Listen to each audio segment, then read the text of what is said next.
Today's lesson on balancing equations. In this lesson, we're going to learn how to balance chemical equations so that it obeys the law of conservation of mass. So when we look at chemical reactions, the chemical reaction or a chemical equation, it really kind of tells us the instructions of what we need, what compounds we need to combine them together so that we can make new and different compounds. And so for a chemical equation, we usually have an arrow sign to show us kind of the process of what that we're making something. And so the compounds that we're using, kind of the ingredients, we call that the reactants. And the compounds that we're producing or making, we call that the products. Okay, and so a chemical reaction usually starts with the reactants, then we have a single arrow, and then that will tell us what products we're making. Okay, so please remember that this is kind of an arrow, okay, a single-headed arrow. It is not an equal sign, okay, and it is also not a double-headed arrow. It is just a single arrow. Okay, it's the equal sign and the double-headed arrows, they actually mean something different. And so an example of a chemical reaction is given here. We have HCl, or hydrochloric acid. That compound, when combined with sodium carbonate, it will produce products. And these products are sodium chloride, H2O, and carbon dioxide. Okay, so this is what a chemical reaction is all about. We have reactants, we combine different reactions, and we make different products. Now, the law of conservation of mass states that in a closed system, you can't gain any new atoms and you can't lose any atoms. So you can't wish atoms into existence, and you can't just make atoms disappear. So if we take a look at the above equation and we try to count the atoms on the left side and on the right side of the arrow, we're going to notice that the atoms don't balance out. Okay, so what do I mean by that? If I take a look at the left side of the arrow, okay, so if I split this down the line, if I look to the left side, you'll notice that I have 2 sodium atoms. But on the right side, I only have 1 sodium atom. And so that doesn't balance out, right? I can't just all of a sudden destroy one of the sodium atoms. And so this lesson here is on how do we balance the chemical equations. Okay, so let's use the same chemical equation and let's balance it. So there's a few steps here. The first step, or the first thing that we're going to do, is we're going to write down the number of each element present on each side of the equation. And so what I like to do is I like to draw kind of a dotted line down the arrow. Okay, so I have the left side of the dotted line and the right side of the dotted line. And I'm just going to kind of count my atoms. So I have 1 H, I have 1 chlorine atom, I have 2 sodium atoms, 1 carbon, and I have 3 oxygens. Okay, on the right side, I'm going to do the same thing, but I'm going to try to line up the atoms. So I have hydrogens, chlorines, sodiums, carbons, and oxygen. Okay, so let's take a look. I have 2 hydrogens, chlorines. I have 1 sodium, 1 carbon. I have 1, and oxygen, I have 1 from the water, H2O, and then 2 from carbon dioxide, CO2, total 3. Okay, so when I list out the number of atoms and I line them up, you can clearly see that this is not balanced, right? If I look at the hydrogens, I have 2 on the right side, but 1 on the left side. If I look at the sodiums, I have 2 on the left side and 1 on the right side. And so when we're balancing these elements, we can only put numbers in front of the chemical formulas. We can't just add in or sneak in some subscripts, okay? Because if we add in some subscripts or we change the subscripts, we're changing the identity of that compound. Okay? To balance the chemical equations, we're putting numbers in front of the chemical formulas. So let's take a look. So I have 2 hydrogens on the right side, 1 on the left side. So I'm going to try to balance that by putting a 2 in front of HCl. So when I do that, this 2, kind of like math, multiplies the H. Okay, so I now have, instead of 1 H, I have 2 H's. But there's a side effect of putting that 2 in front of HCl. So not only is the H multiplied by 2, but this 2 also multiplies everything in that compound, including the chlorine atoms. So instead of 1 chlorine atoms, I now have 2. Okay, so let me double check. So it seems like my H's are balanced now. My chlorines are no longer balanced. My sodium's not balanced. I didn't do anything with that. My carbons are balanced still, and my oxygens are balanced still. Okay, so when you add in a number, it may change things, but you're just going to keep adding and balancing adding numbers in front of the chemical compounds, and you're going to keep doing that until all the atoms on the left side balance out on the right side. Okay, so if I take a look, I have 2 chlorines on the left side, 1 on the right side. So to balance that, I can put a 2 in front of NaCl. Okay, so this 2 multiplies the chlorine by 2, so now I have 2 chlorines. But that 2 also multiplies the sodium in the sodium chloride. Okay, so by putting that 2 there, the 2's still there, I changed the number of chlorines and I changed the number of sodiums. Okay, so every time you add a number in front of a chemical compound, recheck. Okay, my H's are balanced, 2 on each side. My chlorines are balanced, 2 on each side. My sodiums are balanced, 2 on each side. Carbons are balanced, 1 on each side. Oxygens are balanced, 3 on each side. If they balance out, then you have balanced the equation. Okay, so if you look at the steps and the other steps, you repeat that process as many times as necessary. You're always changing one at a time until all the elements are balanced. Okay, and when the equation is balanced, okay, then that means the law of conservation of mass is obeyed or preserved. Let's take a look at an example here. We have Fe plus CuSO4, or copper 2 sulfate, and that produces the products iron 3 sulfate and copper metal. Okay, so same thing. Let's draw a dotted line down the middle.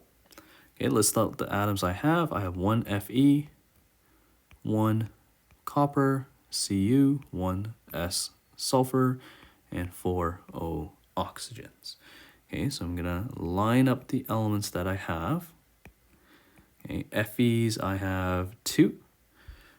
Coppers I have 1. Sulfur I have 1 inside the bracket, but because there's a 3 on the outside, so 1 times 3 is 3.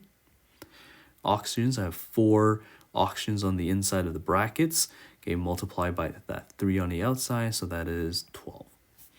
Okay, so when I look at it right now, my iron is not balanced, my coppers are balanced, my sulfur is not balanced, and my oxygen is not balanced. So what we can do is we can try to balance one of these atoms. And so when balancing equations, it actually doesn't matter which atom you start with. We can start with the Fe's, or you can start with the sulfur, or you can start with the oxygen. So it doesn't matter which one you start with, you should be able to get the same result at the end. So let's take a look. I have 2 Fe's on the right side, so I'm going to put 2 on the left side. Okay, so that changes this. Okay, double check. My Fe's are balanced, copper's balanced. Okay, but my sulfur and my oxygens are not balanced. I have 3 on the right side, so I can put 3 here. Okay, so that changes the S's to a 3. Okay, it also changes the number of oxygens, so 3 times 4, 12. But it also changes the Cu, the copper in front, so that becomes 3. Okay, so every time you change something, double check. My Fe's are balanced, coppers, they're not. Sulfur, yes. Oxygen, yes. And so to balance the coppers, I can put a 3 here.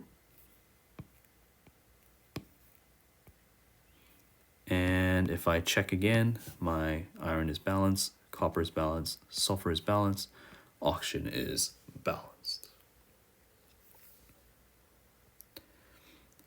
Example 2. We're going to balance the following reaction. We have aluminum reacting with hydrochloric acid, producing aluminum chloride and hydrogen gas. Okay, so we can do the same method, counting out the atoms on the left side and right side and balancing them. But there is a little bit of a shortcut. So as you get more comfortable balancing chemical reactions, as you get more comfortable with the idea of using kind of numbers in front of chemical compounds, you can actually do some of that counting in your head. Okay, so for example, when I look at this equation, when I look at it, I know that I have one aluminum on the left side, one aluminum on the right side. So that's balanced. I don't need to worry about it.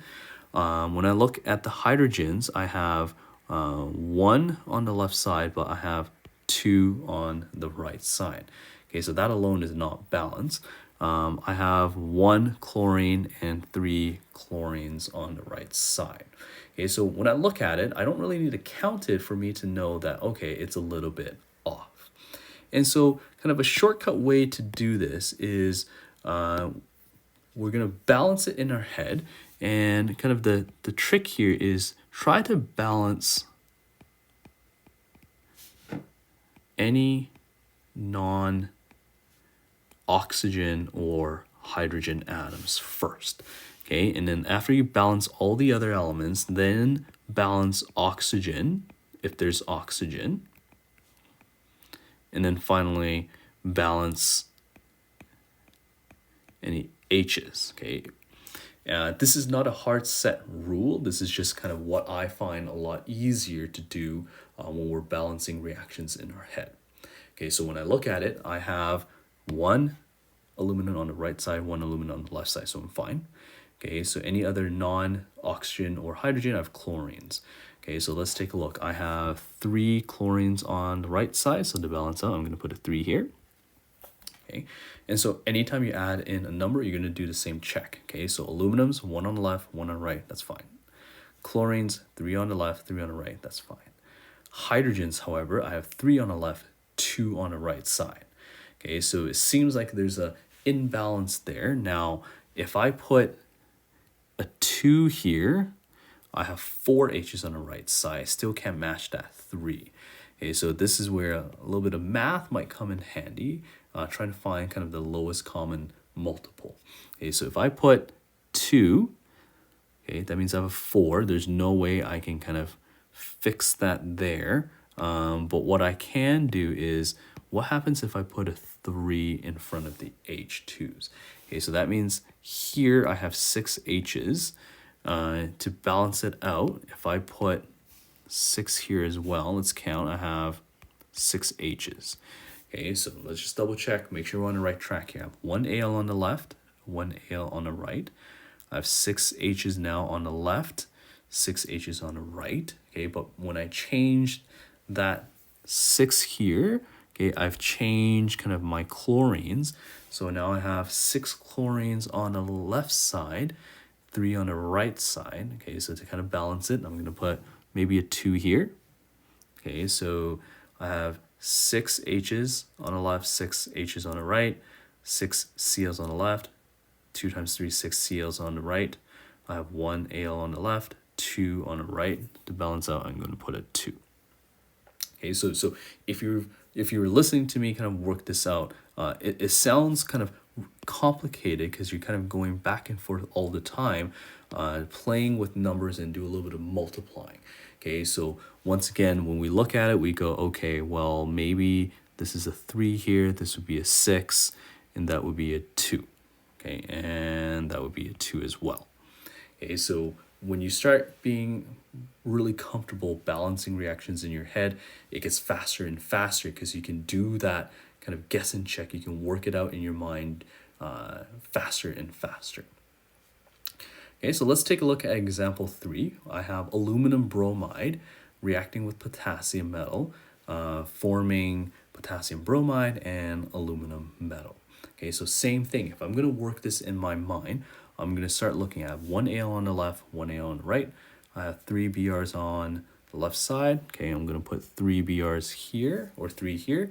Okay, so double check, 1 Al on the left, 1 Al on the right, 3 BRs on the left side. Now I have 3 BRs on the right side.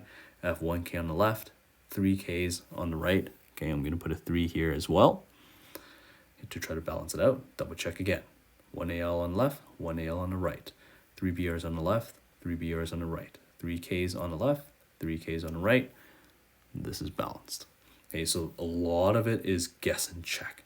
Okay, so once you get better at it, it's not like you know any secret formulas or you memorize certain equations. It's just your guess and check becomes faster and faster. Okay, let's make things a little bit harder. Let's take a look at word problems here. Okay, so word problems. Now that we're competent in writing chemical formulas and we're good at balancing, we can put these two things together.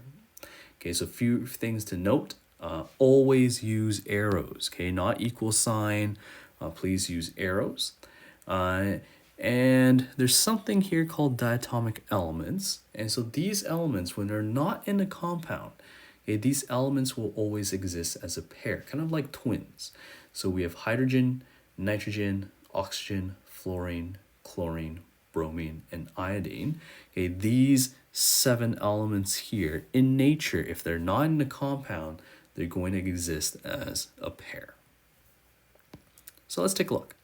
Example 4 here. I have sodium metal reacts with water to form sodium hydroxide and hydrogen gas.